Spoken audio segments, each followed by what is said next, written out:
Now today we're going to cover quite a large section. We're actually planning to cover the whole of the Sixth Trumpets in today's class, and that's covering quite a lot of history. And so so we're going to launch into it. It's going to be very quick. We're going to speed through it. So you're ready for we're going for a rocket ride through history, through the period of the Six Trumpets. So I'm just going to give you a warning, just so it's nice to know how many slides the speaker has, and there's 49 slides. So here we go. All right. So just a quick recap of what we have covered so far. In the book of Revelation, you have 7 seals. And then when you get to the 7th seal, you have the 7 trumpets here. And then when you get to the 7th trumpet, you have the 7 vials. And then when you get to the 7th vial, you have the 7 thunders. And in our last class, we covered the first 6 seals, or last series of classes. We covered the first 6 seals, which took us to the time of Constantine here, AD 324. And we're now going to open the 7th seal today. And when we open the 7th seal, it's going to reveal 7 trumpets. And we're going to look at the first 6 of those trumpets. So we're going to cover a period of history from the time of Constantine in AD 324 to about the year 1700 or so. All right, so long period in history there. So let's have a look. We're going to examine the first 4 trumpets. So that here we go. Here's a little bit of an overview of the 6 trumpets there. Firstly, we're going to look at the first 4. So I'm just going to ask for a volunteer reader. I'm going to volunteer someone. Let me see who's listening in. Actually, John, I'm going to volunteer you. Okay, so I'm going to get you to unmute and then read for me Revelation chapter 8, verses 1 to 2. When he opened the 7th seal, there was silence in heaven for about half an hour. And I saw the 7 angels stand before God, and to them were given 7 trumpets. Okay, very good. Thanks, John. So what we read here is the 7th seal is opened up. And I don't know if you remember anything about the 6th seal. When the 6th seal was opened, there was lots of noise. There was a great earthquake. The sun went black. The moon became like blood. The stars of heaven come crashing to the earth. The sky gets rolled up, and every mountain and island gets moved. There's men all over the earth running for their lives and hiding in rocks, etc. There was loud noise everywhere. But when the 7th seal is open, it's quiet. And when John's seeing this vision, all this upheaval, suddenly there's quiet for about the space of half an hour. And so this is reflecting the time period of when Constantine finally, the revolution in Rome is over. Constantine has defeated all his enemies, and there was peace and quiet in the Roman Empire. And that lasted until his death in 337 AD. So we're looking at from 324 to 337 AD, a period of about 14 years, which in biblical terms is about half an hour. I'm not going to go into that time period now. That would be the subject of another class. But Gibbon, when I refer to Gibbon, I'm referring to Edward Gibbon, who's a historian, and he wrote a book called The Decline and Fall of the Roman Empire. So when I talk about this guy named Gibbon, I'm talking about a secular, in other words, a non-religious history writer who's got no idea about the book of Revelation. And this is what he said. He said the general peace which he maintained during the last 14 years of his reign. He's talking about about Constantine. And so in that time period here, so in this time period, where, if you can see my mouse here, 14 years, Constantine moved his capital from the city of Rome. He moved it to the east, to the city of Byzantium. And that is, he renamed that city to Constantinople. He named it after himself. And that's, so Constantinople, where that is, that's where Turkey is, sorry, that's where Istanbul is today. And so when if you can just picture that bit of geography, I'm going to show you a map in a moment, but this Constantinople becomes really, really important when it comes to understanding sections of the book of Daniel and the book of Revelation.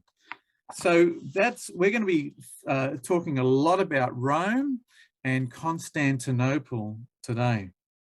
Now during this quiet time, just while there's this peace in the Roman heavens, if you like, these trumpets, these 7 trumpets are being handed out to 7 angels. So the trumpets had not begun to sound. And I don't know if you've had any experience with trumpets, but when a trumpet sounds, I can tell you now, there is definitely no peace. You know, I feel sorry for parents whose child wants to learn the trumpet. You know, we were very thankful that our children want to learn the guitar or the piano. And the last thing you want is your child wanting to learn one of 2 instruments. That is either the drums or the trumpet. So let's have just a glance at in chapter 8. If you look at verses 3 to 6 there, the trumpets are handed over to these angels, and the angels are going to make some noise. They're going to grab what is symbolized as the prayers of the saints, and they're going to cast this, if you like, coals of fire, these hot coals onto the earth. Now the earth there, if you can see there, when you see the word earth in the book of Revelation, you see it in verse 5. It says the angel took the censer, filled it with fire from the altar, and threw it to the earth. Whenever you see that word earth, you think of the Roman Empire, because the earth in the book of Revelation is representing the Roman earth, the Roman Empire. And I think we looked at that in one of our previous classes. And so, because whilst Christianity was being promoted by this emperor Constantine, he was the Christian champion, wasn't he? But it was false Christianity. Our brothers and sisters were suffering persecution no longer at the hands of pagans, but by the hands of Christian persecutors. And now the prayers of the true saints are being heard, and God is going to act. And so the silence that is being experienced is now interrupted. And so we have we have in verse 5 these voices and thunderings and lightnings, and then in verse 6 the angel trumpeters are about to sound. And this is reflective of the period here. So on the left of this little graph or timeline is Constantine's reign, and then he died in 337. And after that, his 3 sons, Constantine II, these are very original names you'll see, Constantine II, Constans and Constantius, right, were reigned after him. But and each of his 3 sons were given a third of the empire, or it was divided into 3 parts. But there was trouble between these 3 brothers, and there was unrest in the empire. And I guess that's what's represented by the voices and thunderings and lightning. And then there was an earthquake, you'll see here in verse 5. Now, just note there that this earthquake is not one of the 3 major earthquakes. It's a small earthquake, Because when Julian, this guy here, this guy Julian, he's Constantine's nephew, when he took over the rulership of the empire, he was actually anti-Christian, and for 2 years he actually he turned the empire back into a pagan empire again. And it was, if you like, it was a small earthquake, small because it only lasted 2 years, and then Christianity was reinstated. This reign of Julian is very significant, actually, because it was the last time that the Roman Empire is united under one single emperor. From now on, is going to be divided into east and west, and hence you have the two legs of Nebuchadnezzar's image, the two iron legs of the Roman Empire. And now the trumpeters are about to sound, and we're going to see them wound the different parts of the Roman Empire. And so if you read Revelation 8 and 9, you're going to see this word third. I just want you to, it may be worth highlighting it here. Just so in verse 7, you'll see that a third of the trees were burnt up in the first trumpet. In the second trumpet, there's a third of the sea became blood. Verse 10, a third of the rivers it fell. And then verse 11, a third of the waters became wormwood. And it goes on about a third. And you read in chapter 9 as well. You'll read it in, for example, chapter 9, verse 15, a third of mankind was killed. And so you have this word third. It's worth noting that, because what God was going to do is he was going to divide the judgments into they're going to affect 3 different parts of the empire. Okay, and so this is just to show you on a bigger map here. The first 4 trumpets are going to affect the Latin West, where Rome is the capital. Can you see me moving my mouse there? Just a little nod, yes. So that's the first 4 trumpets are going to deal with that part of the empire. That's the Latin West. That's where the papacy has its greatest influence. The 5th trumpet is going to deal with the Hellenized East. Now that's if you like, the Middle East and North Africa that was influenced by the Greeks. It's the Hellenes, right? Influenced by the Greeks. It was part of the Roman Empire, but it was governed by the Roman Empire. But I guess it wasn't part of the empire proper. I mean, it was, but it was. It was actually more of an area that was influenced by the Greeks. Whereas this part here, with the eastern part of the Roman Empire, of which, remember, we talked about that city, Constantinople. Well, that's the part of the empire that's going to be dealt with in the 6th trumpet. This part here. All right. So first 4 trumpets. The Latin West, the 5th trumpet, the Hellenized East, and the 6th trumpet, the Hellenic East here. You got that? Just a bit of an overview there. So there it is. And there's highlighted there the different parts where it talks about the third part, the third part, the third part, the third part. Certainly worth highlighting there. And again, I guess it's a good slide because it shows the first 4 trumpets dealing with the Latin West, the 5th trumpet, the Hellenized East, or North Africa and Palestine, and then the 6th trumpet dealing with the Hellenic East, or Constantinople. Now, I found that this was a particularly useful map that I found on the internet, and it shows the different parts of the Roman Empire quite well. I just want you to ignore this part here, where it talks about the Arab Caliphate, because the Arab Caliphate didn't come up till about the year 630 odd. So just ignore that bit for now. But certainly here at the, after the time of Constantine, this is what we have. We have the Western Roman Empire with its center in Rome, and what we call the Byzantine Empire, which is the eastern part of the Roman Empire. which had its capital in Constantinople. Just very easy map here. And then you may have heard of this term, barbarians. Now, we tend to associate that word barbarians with savage, uncivilized people. And hence we use the word barbaric when someone does some horrendous act. But when we talk about barbarians with reference to the Roman Empire, a barbarian was just someone who was simply a foreigner, because it was someone who was seen as uncivilized from a Roman perspective.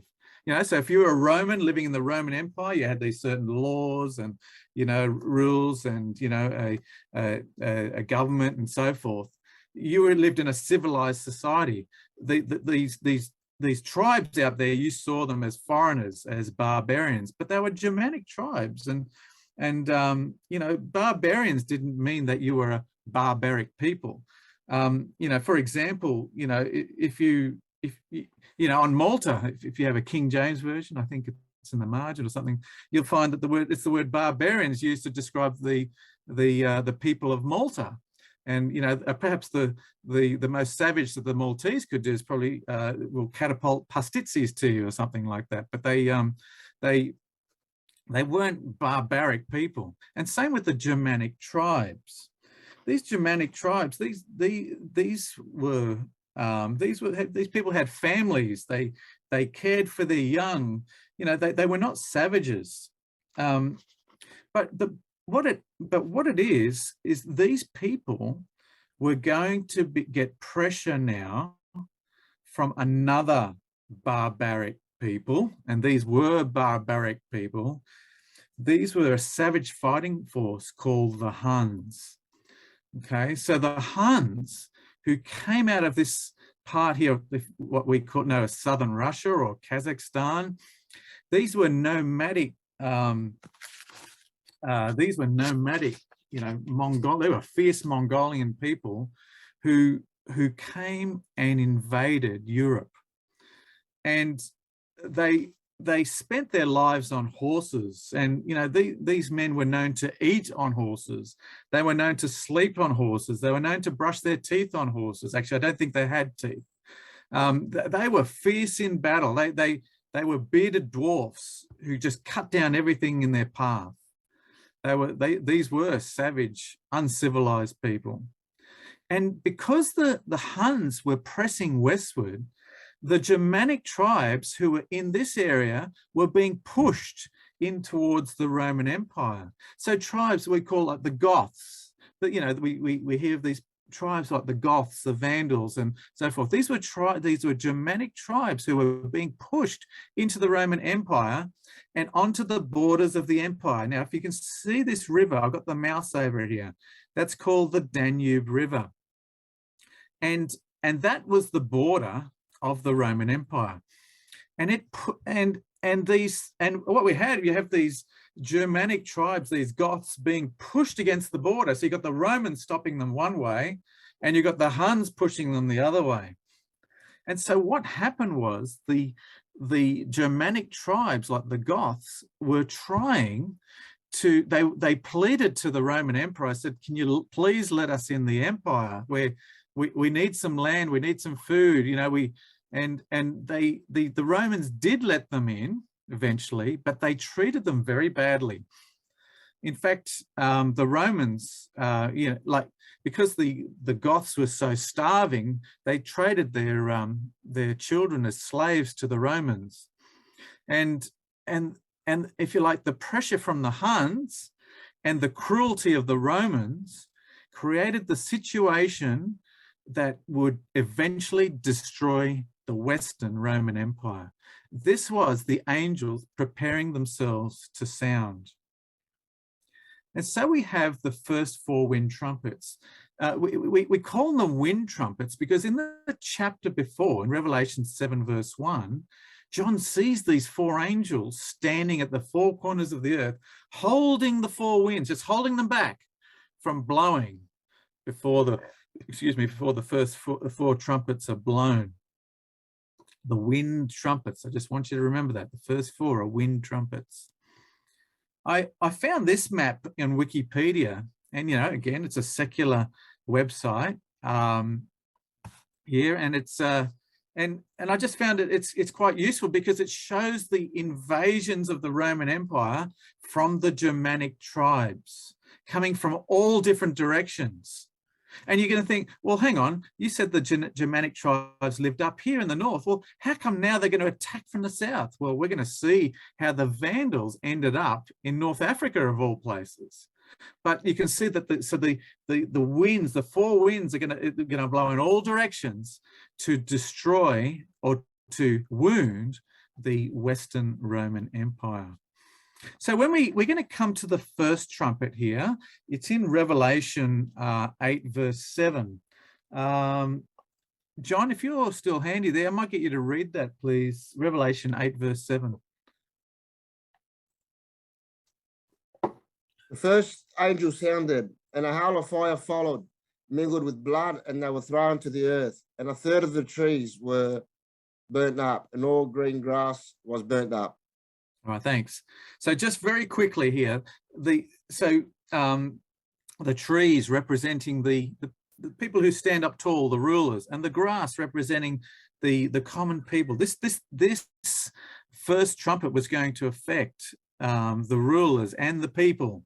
And so it sounds quite vicious. And what this is going to be the invasion of the Western Roman Empire by this man named Alaric and his Gothic armies.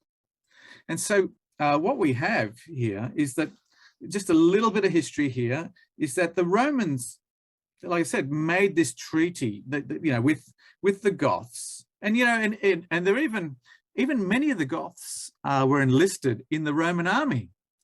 And some of these Gothic soldiers, they made some really outstanding achievements for the Romans, but they were never properly recognized for it.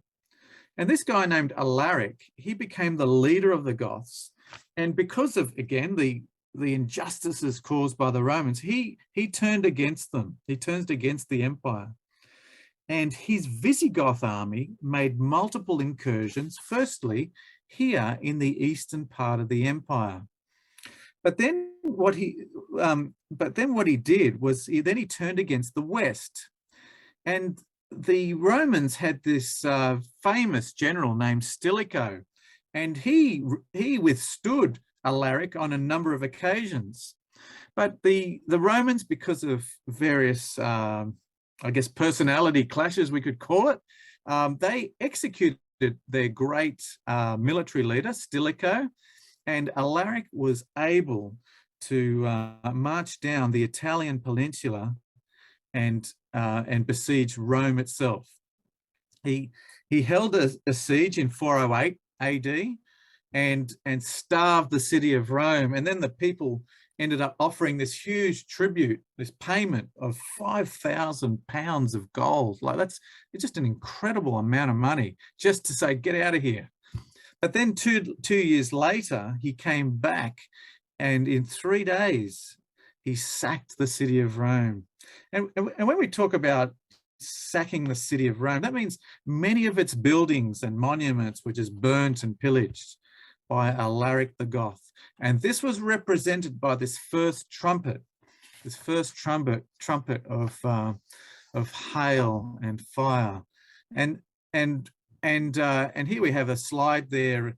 And even Gibbon records, he says, at the hour of midnight, the Salarian gate, that's the gate into Rome, was silently opened, and the inhabitants were awakened by the tremendous sound of the Gothic trumpet. This was the first trumpet in the book of Revelation. It was a Gothic trumpet. The Visigoths came and sacked Rome. And so the famous eternal city, Rome, it was known as this impregnable city. This was the first time a foreign invader comes and burns and pillages the city. Now, strangely enough, it was not Alaric's aim to do this to Rome. He did not want to destroy the buildings. He did not want to burn the city. He actually regretted doing it after it was done. It was counterproductive to his cause. But Alaric himself admitted this. He said, "It is not of my own will that I do this." He said, "There is one who forces me on and will not let me rest, bidding me to spoil Rome." You think, wow. And you know, this guy, Alaric, he was a Christian. I mean, these Goths got converted to Christianity, not exactly the same as Catholics. They were Arian Christians, meaning they believed in one God, but they had a lot of other false beliefs. But nevertheless, he believed in God. He said, "I'm doing God's will here." And God was driving this man to bring about this judgment on the Western Roman Empire. And Alaric, he only died a short time later. You know, the angels had finished with his services. And the Goths eventually settled down let me just go back to the map. The Goths eventually settled down in this part of the empire here, in the west, really western part. And they became what was called the Visigoths, or Western Goths. That's why they're called Visigoths, when later on they came and settled in this part of the empire. So that's the end of the First Trumpet. And moving right along, just quickly, this one's really interesting as well. This is the Second Trumpet. Now, John, I'll get you to read the Second Trumpet. If you can read that in verses 8 and 9, please. Then the second angel sounded, and something like a great mountain burning with fire was thrown into the sea, and a third of the sea became blood. And a third of the living creatures in the sea died, and a third of the ships were destroyed. All right, thank you, John. And so we have the Second Trumpet, described as this great burning mountain cast into the sea. It's becoming, the sea becoming blood, destroying a third of the ships.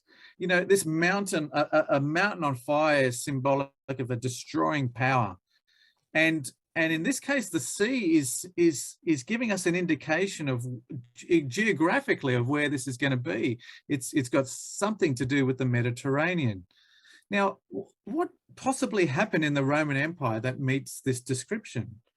Well, this Second Trumpet is referring to a man named Genseric, or Gaiseric, as he's often known, and the Germanic tribe called the Vandals.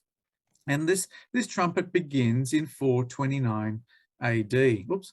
And so what we have is, remember I said, how did the Vandals end up here in North Africa? Well, what happened was the Vandals were a Germanic tribe, and they too were under pressure from the Huns. So they came and eventually settled in here, in this part of Spain, over here. But what happened was there was this Roman governor down here in Africa. Now, North Africa was the, if you like, the breadbasket of Rome. It's what supplied the grain, a lot of the foodstuffs for the Roman Empire. So it was a very, very valuable part of the empire. And this Roman governor named Boniface, he was seen as a bit of a rebellion, and he was worried that he was going to get taken over by these other generals, these other Roman generals. So what he did, this Roman governor, he sent an invitation to the Vandals and said, "Look, would you like to come and help me defeat these other Roman generals?" And so Genseric said, "Yes, we'll do that, no problem." So they came in here, and what he ended up doing, Genseric and the Vandals ended up defeating the Romans here, absolutely obliterated the Romans, and he took over this part of the world. The Vandals then possessed this part of the kingdom and eventually settled in the city of Carthage.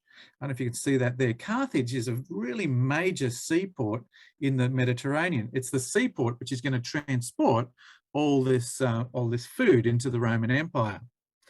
And so at Carthage, what Genseric did, he built a large fleet of ships, and he gained control over all the Mediterranean waters.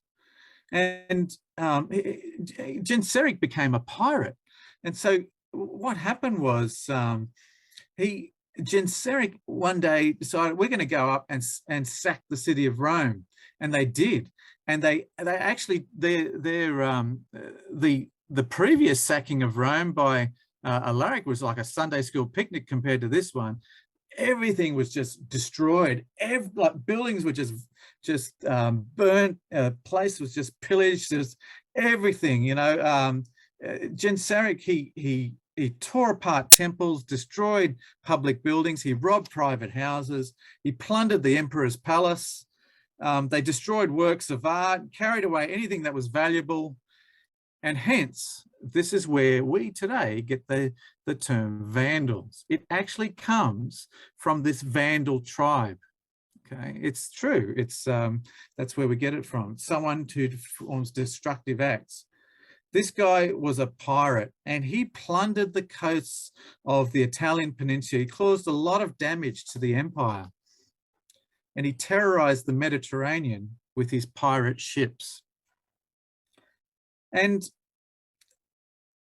I was going to say, in 461, the Roman emperor in the West, this new guy named Majorian, he thought, we've got to stop this. We can't let this keep happening. So what he did was he built a fleet of 300 ships, and he was preparing these ships in this port over here called Cartagena. And Cartagena, sorry, I said it wrong. And these were, you know, and what he did was he was amassing this army. He was bringing this huge army from here to Cartagena to launch an assault on Carthage. But Genseric found out about this, and what he did was he sent ships in here, and he burnt all those 300 ships and destroyed it. One hit, gone. All right. And they all sank. Now, 7 years later, in 468 AD, came what's called the Battle of Cape Bon. And what this was a joint military expedition of both the Western and the Eastern Roman emperors. They combined their forces against Genseric. And what they amassed was one of the largest amphibian operations in antiquity, perhaps the biggest one until the invasion of Normandy in World War II. This was massive. This was they amassed was they built a fleet of 1,113 ships with over 50,000 personnel. Massive thing. And this fleet, sorry, I'll just go back to the map. This fleet came and made to shore near Carthage, in a place called Cape Bon. And Genseric thought, oh no, what have I done here? And he was looking down the barrel of defeat. And what he asked the Roman general, he said, look, just give me 5 days. 5 days, I'll work out a peace treaty, and then I'll be out of here. And the Roman general said, yeah, go for it. Yeah, no problem, you know, because they were a bit bold. They thought there's no chance that Genseric's going to get out of this one. But what Genseric did in that 5 days was he got his fleet of ships. He gathered all his ships, and what he did was he filled them with combustible material, and he propelled them. He said, all right, I hope the wind's going to be in my favor here. He propelled these ships and set them alight into this parking lot of ships, of these 1,113 ships, and half the ships got destroyed by fire. And it was a massacre. It was a bloodbath on the Mediterranean Sea. And what we have is the exact symbol of the Second Trumpet. We've got fire on the sea, the ships sinking on the sea, and it being filled with blood. Yeah, it's just I know that's a symbolic prophecy, but what a remarkable literal fulfillment of that prophecy. I'm going to move right on. I've got to go very quickly here. The third, I will quote this. This is a quote from Gibbons, because what happened was, when with Genseric, you know, he was a pirate well into his, you know, old age, and when the when his sailors would say to Genseric, well, where are we sailing today, Genseric? And he would say this. He would say, leave the determination to the winds. They will transport us to the guilty coast, whose inhabitants have provoked the divine justice. Genseric too was a Christian. And he said, leave the determination to the winds, the wind trumpets. Yeah, and just a very, very interesting phrase there. All right, just very quickly. So the third trumpet, we're not going to read it there, but it talks about this meteor, this star burning through heaven. It's a meteor, a falling star, a star that lights up for a brief moment, and then it's gone, isn't it? You know, you say, look at that falling star. Oh, it's gone. You know, by the time the other person looks, it's gone. And that's what the reign of Attila the Hun was like. Remember, we talked about these savage Huns. Well, these savage Huns, they ravaged parts of the Roman Empire. In fact, they were so, you know, the Romans were so worried about these Huns that the Romans formed a coalition with their enemies, the Goths, the Visigoths, and the Franks, and they stopped the Huns from entering Gaul here, Gaul, like what we know as France. They teamed up together, the Romans, the Visigoths, and the Franks teamed up together to repel these Huns. And it was a bloodbath. There was 250,000 people died in that battle. Amazing. Like, these are 250,000 people we're talking about here. The Huns were angry. They wanted revenge. And so what they did was they came and they destroyed and they pillaged the cities of the Alpine areas. And hence the trumpet talks about this great star falling on the rivers and the springs of water. The place where in the Roman Empire, where the rivers run, it's the Alpine areas. Funnily enough, he marched down. He wanted to attack Rome itself. Strange enough, though, it was the Pope who actually stopped him. It was the Pope who met, you know, the Pope and his regalia sort of met Attila sort of on the way, and Attila changed his mind. I don't get it, but he stopped attacking Rome. But again, Attila was gone. You know, after these battles, Attila died and the Hun Empire almost collapsed. I'm just going to leave that slide. I'm going to move on, right? There's some interesting detail there. Just going to move on to the fourth trumpet. Maybe, John, could you read verse 12, please? Then the fourth angel sounded, and a third of the sun was struck, and a third of the moon, and a third of the stars, so that a third of them were darkened, and the third day did not shine, and likewise the night. Okay, so what we have here is an eclipse. It's an eclipse of the Western Roman Empire.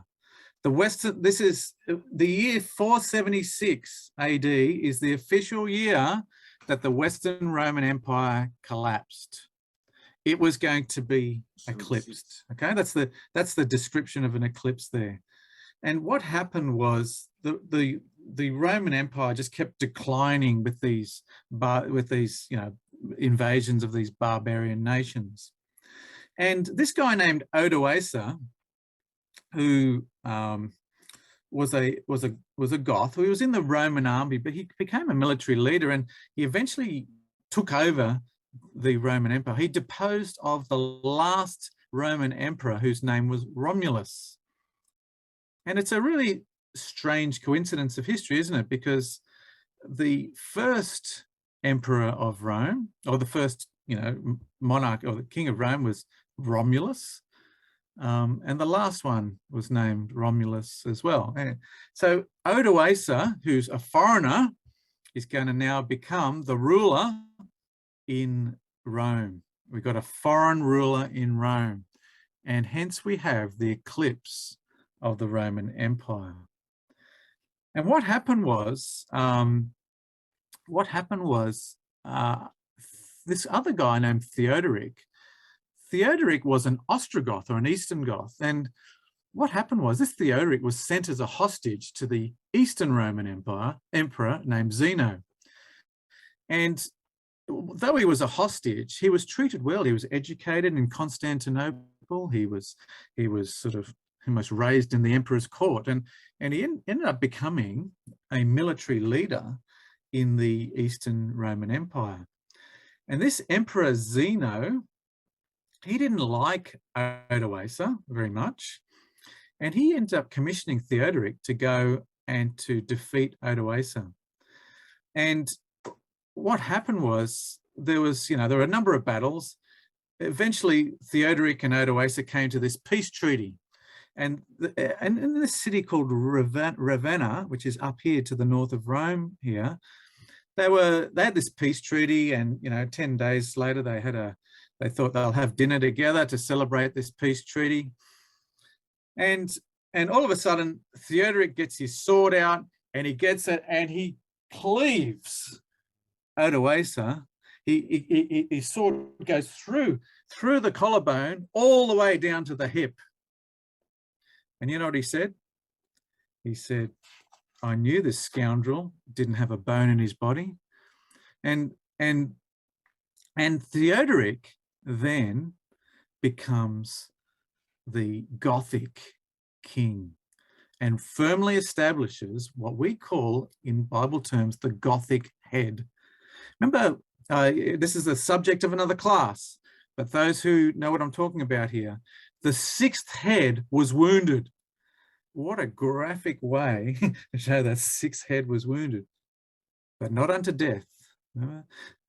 Because the Gothic head, the Gothic rulership, was only going to last about 60 years because the sixth head was going to revive. But that's the story of another subject. And so the Western Empire was eclipsed. Eclipse implying that it's not going to be eclipsed forever, is it? It's going to become light again. We're going to have a revival of the Western Roman Empire, but in a different form.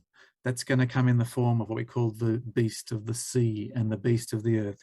But that's going to come later on. That's the subject of another class. And so we have the first four trumpets eclipsing the Western Roman Empire. And just very quickly, we're going to talk about the fifth and the sixth trumpet. So remember, the first four trumpets were to eclipse the Latin West, with Rome included there. The fifth trumpet now is going to affect the Hellenized East, which is North Africa and the Middle East. And sorry, let me just see where I'm up to, because I've just sort of just skipped over that. Now, the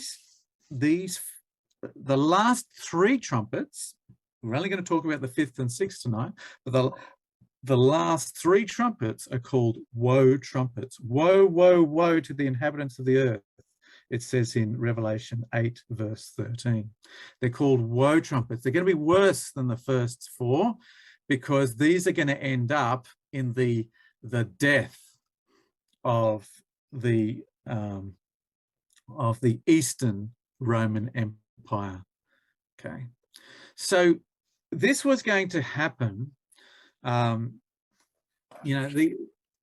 This was going to happen by not these Christian barbarians, but by a new religion called Islam. So the Eastern Empire is going to be attacked by this new force, never been seen before in the empire.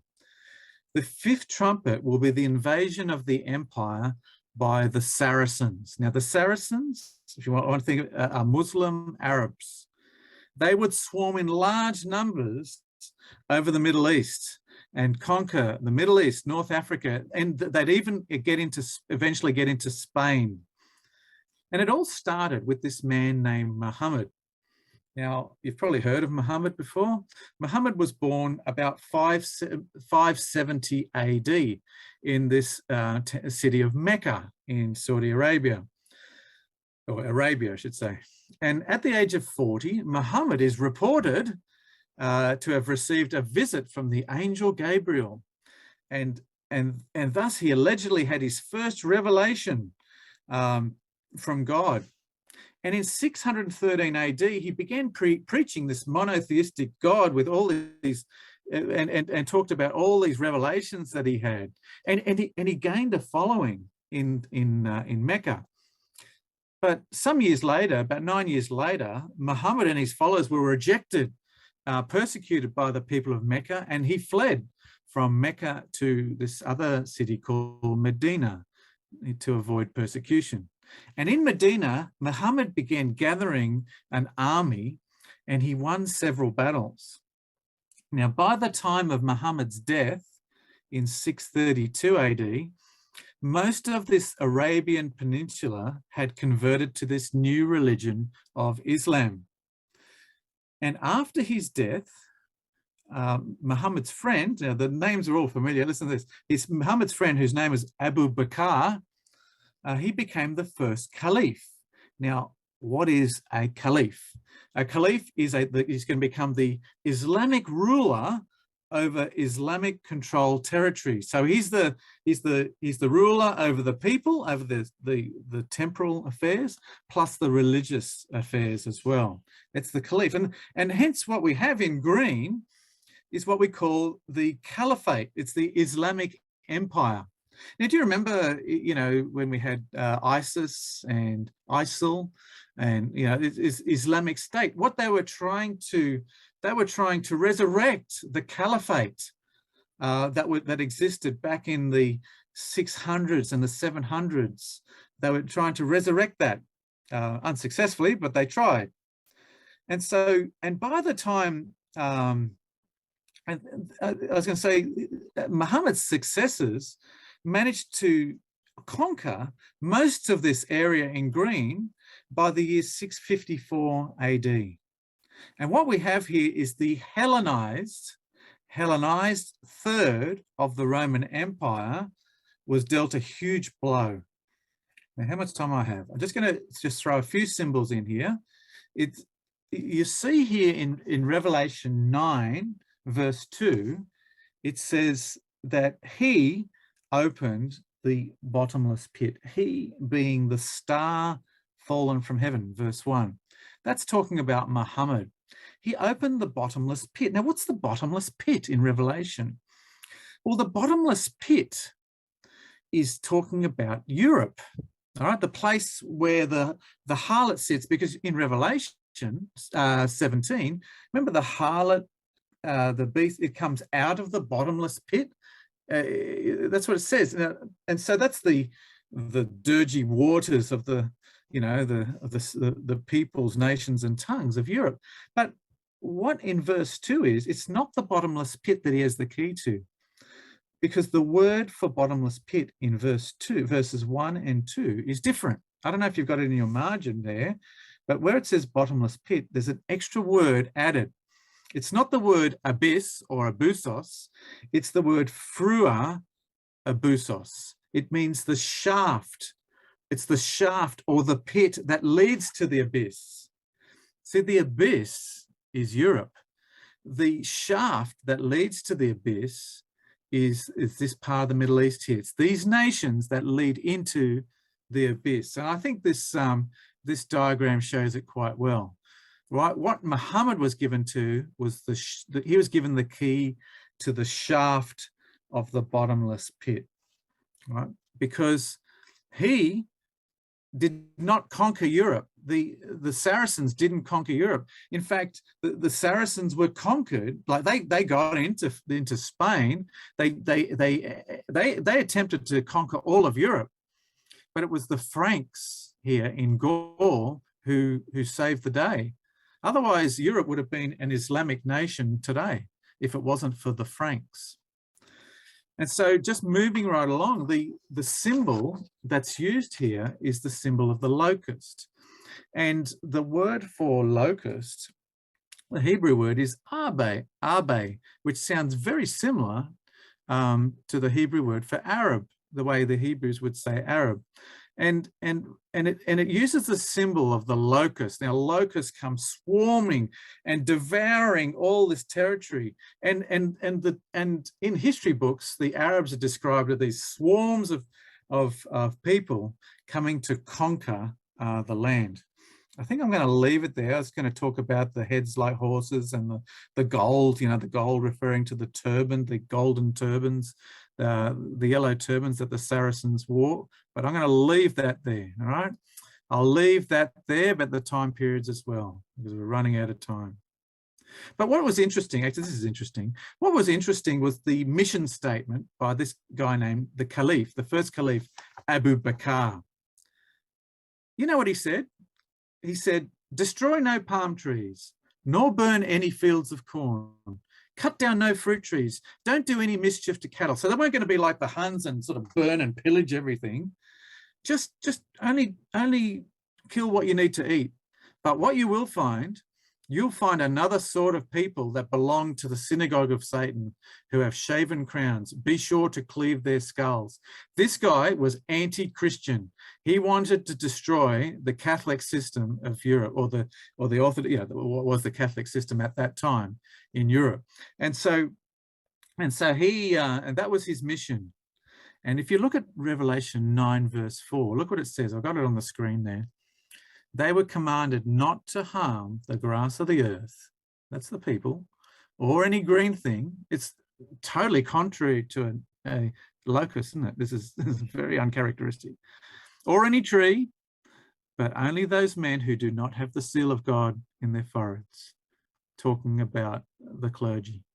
And their mission was to destroy this Trinitarian religious system that was there.